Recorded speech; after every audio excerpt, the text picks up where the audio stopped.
क्या आप जानते हैं, एक समय ऐसा भी था जब ब्रह्मा, विष्णु और महादेव को खुद नहीं पता था कि उनकी माँ कौन है।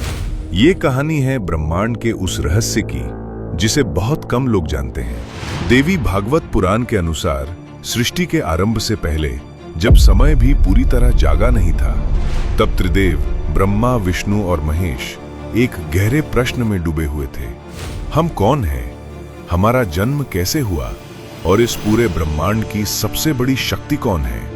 तभी पूरे ब्रह्मांड में एक दिव्य प्रकाश फैला और एक आकाशवाणी हुई, मणिद्वीप में आओ। मणिद्वीप एक ऐसा रहस्यमयी लोक जो स्वर्ग से भी ऊपर माना जाता है, जहां समय रुक जाता है, जहां सिर्फ दिव्यता का अस्तित्व है।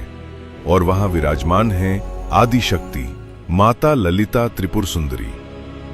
जब त्रिदेव मणिद्वीप के विशाल स्वर्णिम द्वार तक पहुंचे तो उनके कदम अपने आप रुक गए, क्योंकि उस लोक की ऊर्जा सामान्य नहीं थी।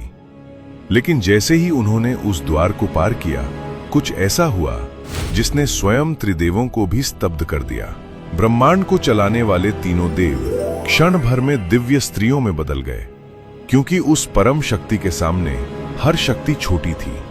धीरे धीरे वो आगे बढ़े और फिर उन्होंने देखा अनंत प्रकाश के बीच एक दिव्य सिंहासन, जिस पर विराजमान थी माता ललिता त्रिपुर सुंदरी। उनकी आभा इतनी तेज थी कि सूर्य भी फीका लगे। उन्हें देखते ही भगवान विष्णु की आंखों से आंसू बहने लगे और उन्होंने कांपती आवाज में कहा, मैंने इन्हें पहचान लिया। ब्रह्मा और महादेव आश्चर्य से उन्हें देखने लगे। तब विष्णु बोले, जब महाप्रलय के समय पूरा ब्रह्मांड जल में डूब चुका था और मैं एक छोटे से बालक के रूप में बरगद के पत्ते पर तैर रहा था, तब यही वो माँ थी जिन्होंने मुझे अपनी गोद में सुलाया था। इन्होंने ही मुझे लोरी सुनाई थी।